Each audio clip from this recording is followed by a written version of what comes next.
Ici c'est magnifique, hein, on appelle ça le Vercors avant tout, mais le Vercors c'est vraiment un massif préalpin mais qui est très vaste. Hein, donc entre le sud, l'est et l'ouest, il y a vraiment des terrains très divers. Et ici, plus précisément, c'est ce qu'on appelle le Royan. C'est une enclave culturelle, voilà, qui n'est pas très vaste, mais qui est très riche en falaises, en forêts, en rivières, en cascades. Donc c'est un terrain de jeu exceptionnel. Donc ça fait effectivement très longtemps que ça a été développé pour la grimpe, mais finalement c'est resté peu connu jusqu'à il y a quand même bien 10-15 ans. Et puis il y a 10-15 ans, on a quand même mis en place des échanges pour que la pratique de l'escalade soit reconnue ici, reconnue et connue déjà.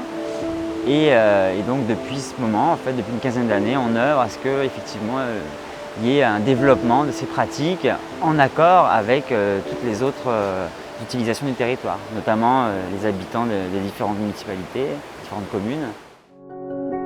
Lui, c'est Romain Jandet.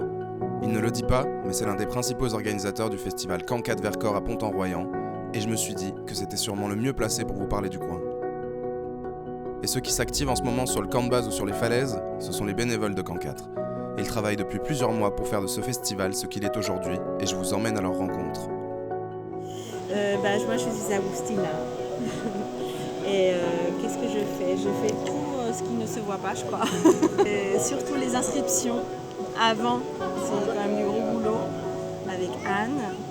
Et puis quand on est ici, on accueille tout le monde. On accueille tout le monde, on leur dit ce qu'il faut faire, à qui il faut s'adresser. Et puis tout ce qui est en tendance.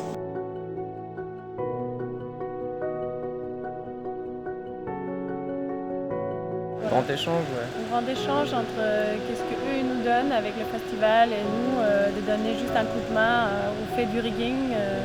Pour nous, le rigging, c'est vraiment pas de travail, c'est le plaisir. Donc de venir ici et de donner un coup de main avec plaisir, c'est vraiment ça. Une fois sur place, en fait, quand tu vois tout le monde s'activer, donc on a fait notre taf d'installer la highline avec Ben et de faire notre taf de rigging en fait.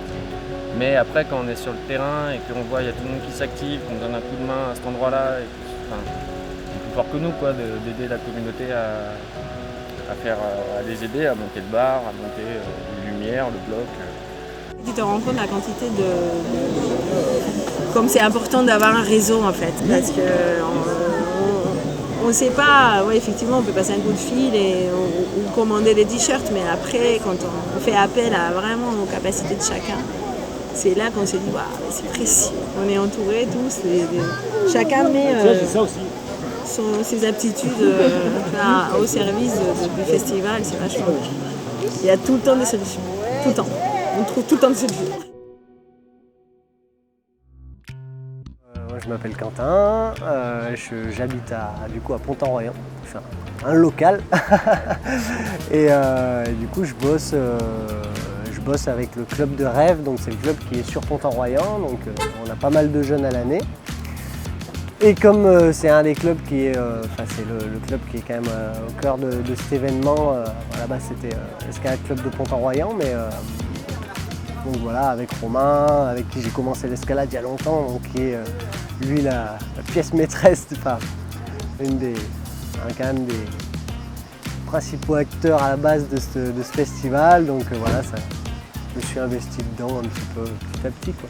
Alors je m'appelle Bernard Gravier, j'habite au sommet des plus belles falaises du monde, donc les falaises de Presles. J'ai cette chance énorme. Et je suis très heureux de participer à l'événement Camp 4 qui permet de promouvoir l'activité escalade dans la région et puis de partout en France, parce que maintenant cet événement on en parle de partout en France, voire même en dehors de nos frontières. Et c'est vraiment un très très beau festival qui plaît énormément et tous les gens sont tous passionnés. Oui, en fait, on veut vraiment se démarquer de l'idée de faire de la démonstration de gens hyper compétents ou d'un niveau hyper élevé. Et on veut plutôt que chacun expérimente les techniques des différentes disciplines, que ce soit de la slack, de la highline, du trad, du dry tooling ou de l'escalade sportive. Voilà, que chacun s'expérimente aux différents compartiments techniques de ces multiples formes de la pratique. Et voilà, pour vivre cette expérience, en tirer des enseignements ou juste un ressenti ou juste du plaisir. Je veux dire, on n'est pas obligé de progresser, de s'améliorer. On peut simplement avoir une expérience d'interaction collective. Parce qu'en fait, ce qui apparaît de manière évidente quand on fait le bilan avec les jeunes, c'est que les gamins, ce qu'ils aiment, c'est être ensemble et avoir l'impression de faire partie d'un clan, quoi.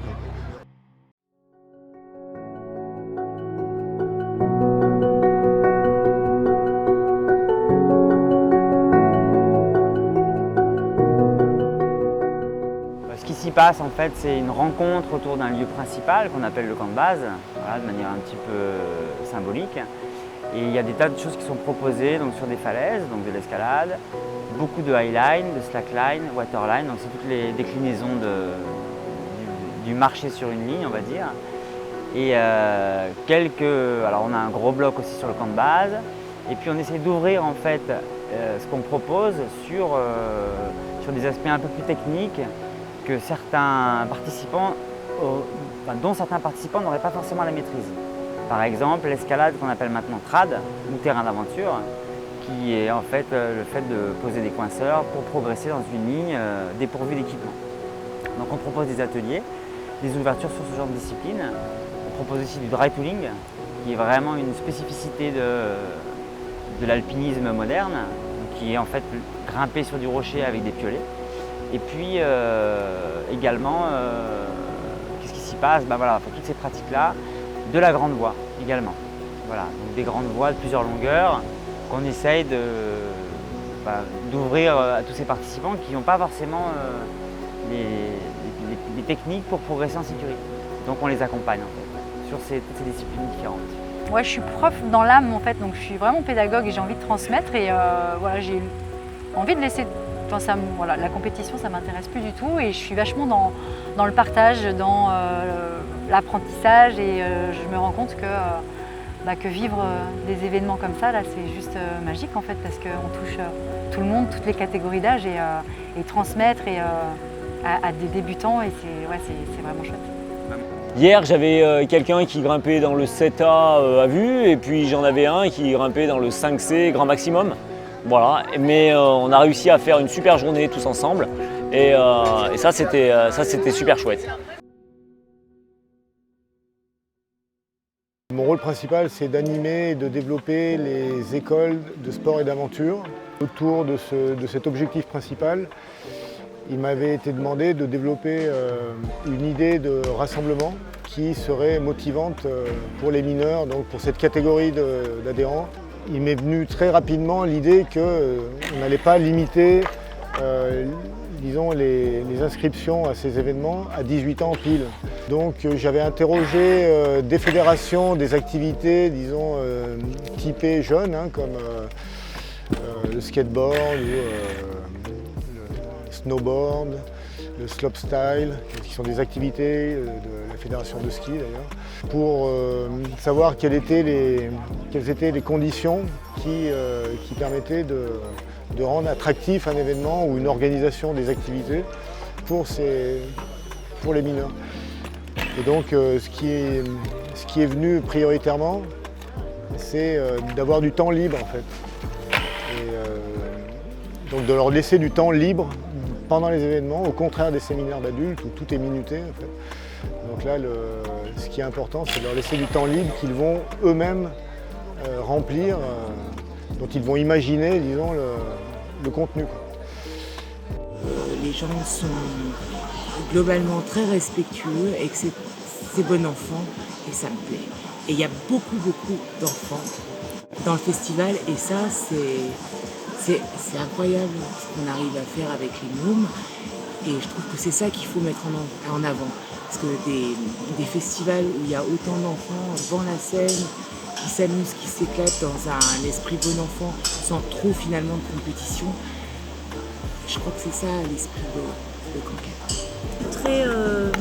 Très très chaleureuse, familiale comme tu dis. Et puis il y a ce mélange entre les slackers qui ont un mode de vie un petit peu qui est moins conventionnel que les ados qui viennent avec leur cadre et qui viennent dans la structure club.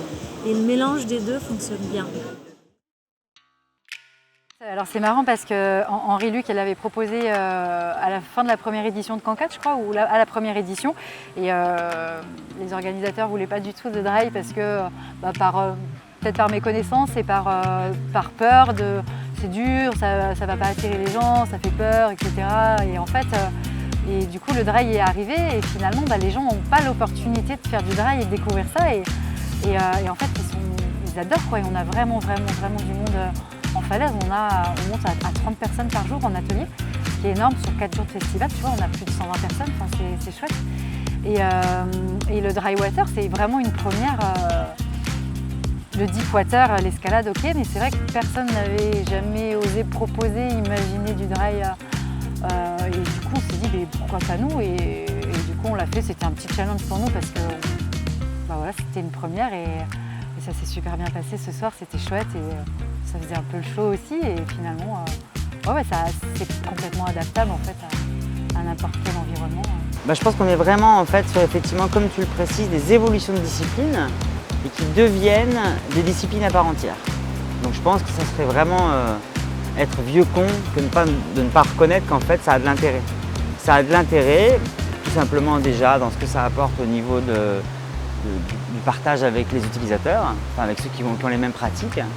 Et puis ça a du sens parce que voilà, ça va très loin dans la gestuelle, dans la performance pour certains.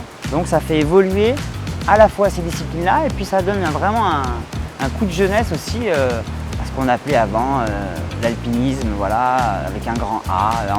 On en est très loin maintenant, ça perdure, c'est-à-dire qu'il y a encore des gens qui font beaucoup d'alpinisme, beaucoup de montagnes. Et puis il y a des espèces d'étoiles filantes qui sortent. Alors on va très loin voilà, dans le geste technique, dans l'utilisation du support, on adapte des choses.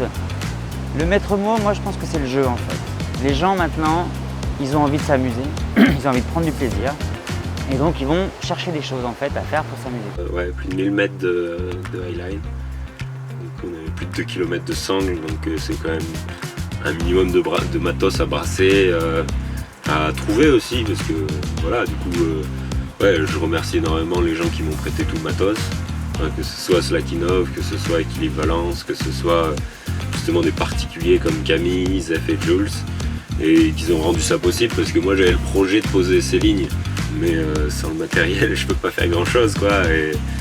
Et du coup heureusement il y a des gens comme ça qui viennent m'aider, qui viennent nous aider et qui viennent compléter un peu tout ça et sans eux on fait rien, sans les... De toute façon tous les bénévoles qui viennent là, pareil, ça leur coûte limite des sous de venir et ils sont juste là pour partager ça, pour encourager à leur manière toute cette dynamique-là. Et du coup, un énorme merci à tous ces gens qui nous ont aidés, à tous ces gens qui nous ont supportés aussi des fois. Non mais c'est dans tous les sens du terme, je veux dire, c'est vraiment grâce à eux, grâce à tout le monde.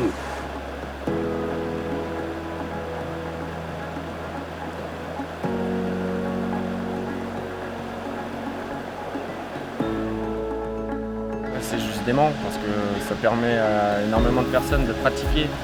On est souvent enclavés dans nos pratiques à rejoindre des personnes qui font les mêmes pratiques que nous et c'est vrai que l'escalade, la slack, le dry tooling ça se rejoint quand même un petit peu dans un sens, mais là ça permet de passer 5 jours avec plein de personnes différentes qui vont t'amener telle ou telle activité où toi tu vas pouvoir te développer avec eux et après au long terme partir en autonomie, faire tes trucs. Évidemment, comme cadre, il y a la montagne, ça c'est sûr, elle est toujours là, elle est présente parce qu'elle est indispensable à ma vie et au bon déroulement de ma vie, voilà. Mais ce n'est pas l'objet unique des écrits, quels qu'ils soient. C'est finalement un prétexte